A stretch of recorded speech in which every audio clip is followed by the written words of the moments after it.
এই ফারুকী আল্লামা শফি আহমদকে তেঁতুল হুজুর হিসাবে আখ্যা দিয়েছেন। তিনি আজকে সাংস্কৃতিক বিষয়ক মন্ত্রণালয়ের দায়িত্ব দিয়েছেন। তিনি কোন যোগ্যতা? এবং এই অন্তর্বর্তীকালীন সরকারে এদের মধ্যে আওয়ামী লীগের অনেক চিহ্নিত দোসরদেরকে নিয়োগ দেওয়া হয়েছে। আমরা দেখেছি যে আমরা বারবার প্রশ্ন তুলেছি যে ব্রিগেডিয়ার সাখাওয়াত অন-11-এর দোসর, আওয়ামী লীগের দোসর। তিনি শপথ নেওয়ার পরেই আমরা দেখেছি যে তিনি এই সরকার আওয়ামী লীগের রাজনীতি নিয়ে তিনি কথা বলেছেন।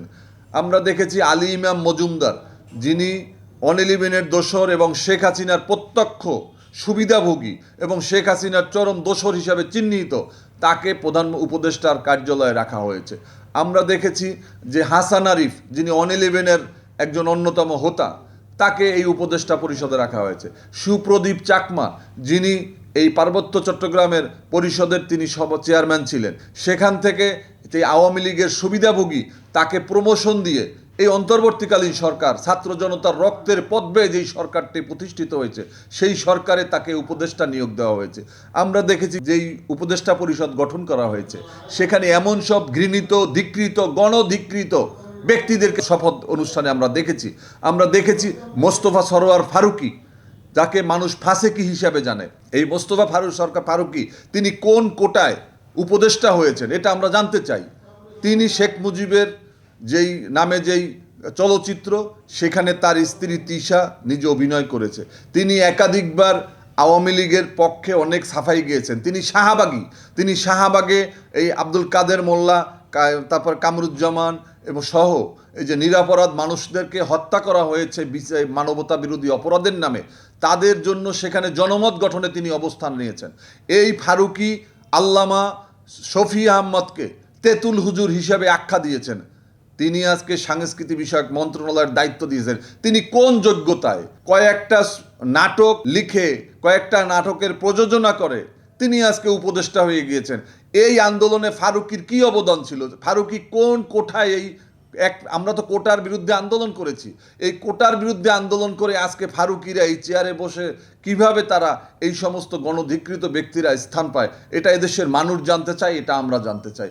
আমরা দেখেছি যে একটা হত্যা মামলার আসামি, 49 নম্বর আসামি, তাকে দেখেছি উপদেষ্টা হিসাবে শপথ দেওয়া হয়েছে। এভাবে এই সরকারকে যারা বিব্রত করতে চায়, এই সরকারকে যারা জনগণের সামনে হেয় প্রতিপন্ন করতে চায়, তাদেরকে স্পষ্টভাবে বলতে চাই, আপনারা ডাক্তার মোহাম্মদ ইউনূসের ডানে বামে থাকতে পারেন, কিন্তু আপনাদেরকে কিন্তু কড়ায় গণ্ডায় জবাব দিতে হবে জনগণের কাছে। এই অন্তর্বর্তীকালীন সরকারকে কোনোভাবে বিব্রত করা যাবে না, তাদেরকে মানুষের সামনে হেয় প্রতিপন্ন করা যাবে না, তাদেরকে ব্যর্থ হতে দেওয়া যাবে না। দেশনায়ক তারেক রহমান আজকে 3 মাস হয়েছে, এই সরকারের 3 মাস পূর্তি হচ্ছে, কিন্তু এখন পর্যন্ত তারেক রহমানের নামে মামলাগুলো প্রত্যাহার করা হয় নাই। এখন পর্যন্ত দেশনায়ক তারেক রহমান বাংলাদেশে ফিরে আসে নাই। এখন পর্যন্ত বিরোধী দলের নেতাকর্মীদের নামে মামলা প্রত্যাহার হয় নাই। এখনও আমাদেরকে সেই কোর্টে গিয়ে তারপর আমাদেরকে হাজিরা দেওয়া লাগছে মিথ্যা মামলায়। সেই পুলিশের বানোয়াট মিথ্যা, সেই গরুর রচনার মতো যেই সমস্ত মামলাগুলো তারা সাজিয়েছে, এজন্য আমাদেরকে কোর্ট কাছারিতে যেতে হচ্ছে। আমি মনে করি যে এই সরকারকে বিপদগামী করার জন্য একটা কুচক্রী মহল, একটা চিহ্নিত অপশক্তি, তারা একের পর এক তাদেরকে দিয়ে বিভিন্ন কাজ করছে।